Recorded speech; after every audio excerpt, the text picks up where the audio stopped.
का मनुष्य के जीवन में बहुत महत्व होता है। धन के बिना जीवन चलना संभव नहीं है, ये सभी को पता होता है। लेकिन कुछ कारणों से धन की कमी हो जाती है हर किसी के पास। तो वो कौन से कारण होते हैं जिसके कारण से व्यक्ति के पास धन की कमी हो जाती है, आज उनको जानते हैं। और अगर आपने इसको अच्छे से समझ लिया तो आपके जीवन में कभी धन की कमी नहीं होगी। और अगर आपके पास अधिक धन है, अच्छा धन है आपके पास अमीरी है, तो आपको भी इन बातों का ध्यान रखना होगा जिससे कि आप कभी गरीब नहीं होंगे। आपके घर से धन कभी दूर नहीं जाएगा। इन बातों को भी हमें विशेष ध्यान रखना होता है, क्योंकि कुछ कारण ऐसे बनते हैं जिसके कारण ही आज धन की कमी पड़ जाती है और धन हमारे घर से ही दूर चला जाता है। आज दुनिया में देखते ही हैं हम कि धन के कारण ही रिश्ते बनते और बिगड़ते हैं। गरीबी के कारण खास रिश्ता टूट जाता है और अमीरी के कारण दूर का रिश्ता भी खास बन जाता है। ये सब पैसे के कारण होता है, ये सब धन के कारण होता है। तो सबसे पहले तो हम ये जानते हैं, क्या ये सबसे पहले इस चीज़ को समझना है कि कैसे धन के कारण रिश्ते बनते और बिगड़ते हैं, कैसे गरीबी में खास रिश्ता भी दूर हो जाता है। तो आज आपको जानने को भी मिल जाएगा कि आखिर मनुष्य गरीब क्यों हो जाता है, उसके घर में गरीबी क्यों आती है, वह कौन से कारण हैं जिसके कारण से गरीबी आती है। आखिर मनुष्य के द्वारा किए गए ऐसे कौन से कर्म होते हैं जिससे व्यक्ति निर्धन हो जाता है और गरीबी के दलदल में फंसता चला जाता है। एक समय की बात है, देखिए, एक किसी नगर में धनवान मध्यम वर्ग का एक किसान रहता था। उसके घर में 2 जुड़वा संतानें पैदा हुई थी। उन दोनों जुड़वा संतानों में से एक पुत्र था और दूसरी पुत्री थी। उस किसान ने अपने पुत्र का नाम राजीव रखा और पुत्री का नाम चित्रलेखा रखा। इधर जब उस किसान की संतानें बड़ी होने लगी, धीरे धीरे जब उनकी आयु एक दिन विवाह के योग्य हो गई, तो किसान को अपने बच्चों के विवाह की चिंता सताने लगती है। एक दिन किसान किसी कार्य से अपने पड़ोस के किसी शहर में जाता है, तो वहां पहुंचकर एक व्यापारी का पुत्र उसे पसंद आ जाता है और उस व्यापारी के पुत्र के साथ में वो अपनी बेटी चित्रलेखा का विवाह कर देता है। वह किसान अपनी पुत्री के विवाह में कोई कमी नहीं छोड़ता है। इस प्रकार से चित्रलेखा अपने यहाँ से विदा होकर अपनी ससुराल चली जाती है। उस किसान ने अपनी बेटी को विदा करने के बाद वह अपने पुत्र के विवाह के बारे में सोचने लगता है। उसके मन में यह चल रहा था कि बेटी तो मेरी अपने घर की हो गई, अब मुझे अपने पुत्र का विवाह कर देना चाहिए। यदि मेरे पुत्र का विवाह हो गया तो मैं अपना बचा हुआ शेष जीवन अपनी बहू बेटियों के साथ में गुजार लूंगा। अब धनवान किसान के साथ कुछ ऐसा होता है, समय का कुछ ऐसा चक्र चलता है। तो वो किसान क्या होता है, एक बहुत भयानक बीमारी की चपेट में वह किसान आ जाता है। और जब पुत्र अपने पिता की ऐसी हालत देखता है तो अपने पिता की ऐसी हालत को देख करके बहुत ज़्यादा दुखी हो जाता है और उसके बाद में अपने पिता का अच्छे से अच्छे वैद्य से इलाज करवाता है और अपने पिता के लिए महंगी से महंगी दवाइयाँ लेकर के आता है। परंतु उसके पिताजी की हालत में कोई सुधार नहीं होता है। धीरे धीरे उस किसान की धन संपत्ति सारी पिता के इलाज में चली गई। इस प्रकार अपने पिता का इलाज कराते हुए उस किसान का पुत्र अब गरीबी के कगार पर आकर के खड़ा हो जाता है, परंतु फिर भी पिता की हालत में किसी प्रकार का कोई सुधार नहीं होता है। जब कोई भी दवाई उस किसान की बीमारी में काम नहीं करती है तो एक दिन वह किसान अपने बेटे को पास बुला करके कहता है और अपने बेटा राजीव से कहता है कि हे पुत्र, जब भी कोई काम मनुष्य के सामर्थ्य से बाहर हो जाए या फिर उस काम का कोई समाधान ना मिले तो फिर ऐसे समय में उस काम को ईश्वर के भरोसे छोड़ देना चाहिए। इसलिए पुत्र, अब तुम मेरी चिंता छोड़ो और तुम अपने भविष्य के बारे में सोचो। मेरा क्या है, आज नहीं तो कल मुझे संसार को छोड़कर जाना ही है, परंतु तुम्हारे सामने तो तुम्हारी पूरी जिंदगी पड़ी है। मैंने तो अपने दिन बहुत ही अच्छे से जिए हैं, इसलिए हे पुत्र, अब तुम मेरी चिंता करना छोड़ो और अपना विवाह करके अपनी घर गृहस्थी बसा लो। अपने पिता के मुख से इन बातों को सुनकर राहुल एकदम राजीव चुप हो जाता है। अब वो बेचारा कर भी क्या सकता है, उसके हाथ में कुछ नहीं था। साथ ही अब उसके घर में जो भी जमा पूंजी थी वो तो उसके पिता के इलाज में सारी की सारी पहले ही खर्च हो चुकी थी। अब राजीव अपने पिताजी से कहता है, पिताजी, जैसा आपके लिए उचित लगे वैसा कीजिए। इसके बाद वह गरीब किसान अपने पुत्र की शादी एक गरीब घर की कन्या से करवा देता है, परंतु अब शादी के कुछ दिन बाद ही उस किसान की मृत्यु हो जाती है। इधर पिता की मृत्यु के बाद राहुल अपने पिताजी का पूरी रीति रिवाज से अंतिम संस्कार करता है। और उस राजीव के पास जो कुछ था तो पिताजी की बीमारी में पहले ही सब कुछ जा चुका था। अब राहुल जो बिल्कुल गरीब हो जाता है राजीव, उसके बाद उसके पास कुछ नहीं बचता, कंगाल हो जाता, तो गांव के बाहर जाकर के अपनी पत्नी के साथ एक झोंपड़ी को बनाकर रहने लगता है। राहुल पहले से ही मेहनती तो था ही, अब वह दूसरों के खेतों में मेहनत मजदूरी करके अपना और अपनी पत्नी का पेट पालने लगता है। और उस राजीव की बहन चित्रलेखा, जिसका विवाह एक धनी व्यापारी के घर में हुआ था, उसको जब अपने भाई की स्थिति के बारे में पता चलता है तो देखिए क्या सोचती है बहन। अपने गरीब भाई से घृणा करने लग जाती है, क्योंकि यहाँ कलयुग का प्रत्येक मनुष्य धन का लोभी होता है। जैसे कि वो बहन निकली, अब उसके भाई के पास धन ना देख करके अपने ही सगे भाई से घृणा करने लगी। वह मन में सोचने लगी कि मेरा भाई अब तो बिल्कुल ही कंगाल हो चुका है, उसका घर जमीन सब कुछ बिक चुका है और अब उसके पास में एक फूटी कौड़ी भी नहीं बची हुई है। यदि वह ऐसी हालत में वह मेरे ससुराल आता है तो उसे देख देख कर मेरी देवरानियाँ जेठानियाँ मेरा बड़ा ही अपमान करेंगी और मेरा मजाक बनाएंगी कि तेरे मायके वाले तो बिल्कुल ही कंगाल हैं। अब ऐसे तो मेरे ससुराल में मेरी बहुत बदनामी हो जाएगी। इस कारण से चित्रलेखा अपने सगे भाई से रिश्ता तोड़ देती है। वह बहन अपने भाई राजीव के लिए इतनी निर्दयी हो जाती है कि ना तो वो अपने भाई को अपने ससुराल बुलाती है और ना ही कभी अपने भाई के घर जाती है। अब चित्रलेखा के भाई राजीव को धीरे धीरे अच्छे से पता हो जाता है कि अब मेरी प्यारी सी मुस्कान वाली जो बहन हुआ करती थी वही बहन आज मुझसे नफरत क्यों कर रही है, क्योंकि मेरे पास पैसा नहीं है। इसलिए वो अपनी बहन के घर कभी नहीं जाता है। इस प्रकार से बहन तो बड़े आराम और ऐश से बहन रह रही होती है, परंतु वो भाई मेहनत मजदूरी करने के बाद भी अपनी पत्नी के साथ झोंपड़ी में रह करके किसी तरह से अपने जीवन के दिनों को काट रहा था। ऐसे करते करते कुछ समय गुजर जाता है। चित्रलेखा की संतानें बड़ी हो जाती हैं। कुछ समय गुजरने के बाद एक दिन राजीव की बहन चित्रलेखा के पुत्र की शादी तय हो जाती है, लेकिन वो बहन अपने भाई को निमंत्रण नहीं भेजती है। जब उसके भाई को इस बात का पता चलता राजीव को कि उसके भांजे की शादी होने वाली है तो वो बड़ा प्रसन्न हो जाता है और अपनी पत्नी के पास जाकर इस बात की खबर देता है। उसकी पत्नी का नाम दिव्यानी था कि मेरी बहन के बेटे की शादी है और हम सभी को बहन के घर जाना है। तो वो पत्नी सुनकर के बहुत खुश हो जाती है और कहती है चलो इस बहाने से ननद से मिल तो लेंगे। लेकिन फिर वो कहती है कि चलेंगे तो, लेकिन आपकी बहन ने निमंत्रण भेजा है क्या?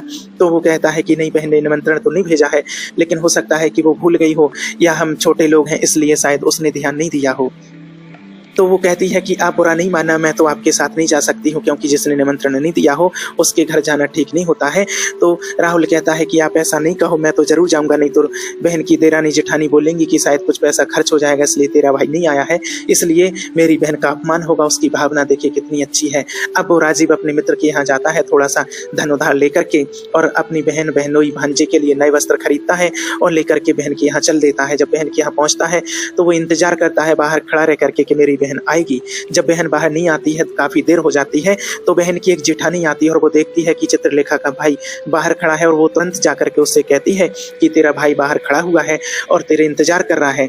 तो जब वो बहन पूछती है कि मेरा भाई वेशभूषा में कैसा है, तो वो कहती फटे पुराने वस्त्र पहने हुए है। तो उसको बहुत गुस्सा आता है कि मेरी बेइज्जती कराने मेरा भाई क्यों आया है, और वो चुपके से जाती है पीछे वाले गेट से भाई को अंदर लाती है और बहुत कहती है कि जब मैंने निमंत्रण नहीं दिया तो तुम क्यों आया यहाँ मेरी बदनामी कराने के लिए। तो उसका जो भाई था राजीव रोने लगता, उसकी आंखों में आंसू आ जाते हैं और वो बहन कहती है कि अब ध्यान रखना, इस कमरे से बाहर नहीं निकलना, और वो कमरे की कुंडी बंद करके बाहर चली जाती है और वो अपनी शादी की रस्म रिवाज में व्यस्त हो जाती है। अब वो भाई अंदर बैठा इंतजार करता है। शाम हो जाती, वो सोचता है कि आज तो स्वादिष्ट भोजन खाने को मिलेगा, लेकिन शाम हो जाती है और उसकी बहन लौट करके नहीं आती है। वो अपनी व्यवस्थाओं में बिजी हो जाती है और जब रात्रि हो जाती है राहुल को कुछ खाने पीने को नहीं मिलता। 2 दिन बीत जाते हैं और राहुल वहीं चटपटाने लगता है और उसको लगता है कि अगर आज कोई नहीं आया तो मैं यहाँ मर जाऊंगा, फिर मेरी पत्नी और बच्चों का क्या होगा, वो मेरे बगैर कैसे जी पाएंगे। ऐसे राहुल सोचता, तभी उसकी बहन की जेठानी दरवाजे से निकलती है। उसको जब राजीव को कुछ ऐसा लगता है कि यहाँ कोई आया है तो वो पूरी जोर जोर से दरवाजा ठोकने लगता है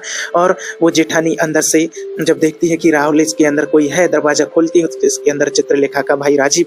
तो उसे कहता है कि आप यहाँ क्यों आए, किसने आपको बंद कर दिया। तो अपनी बहन की लाज बचाने के लिए राजीव कहता है कि मैं यहाँ आराम करने के लिए आया था, गलती से किसी ने दरवाजा बंद कर दिया, और वो निकल करके चुपचाप से चला आता है। उसकी आंखों में आंसू बहते हैं और सोचता है कि मेरी बहन आज कितनी बदल गई है मेरी गरीबी के कारण। और वो चलते चलते 2 दिन से भूखा था, कुछ खाया पिया नहीं था और चक्कर आके वो गिर पड़ता है। एक जंगल रास्ते में था, वहां जैसे गिरने वाला था एक बूढ़ी माँ आती है और उसको अपने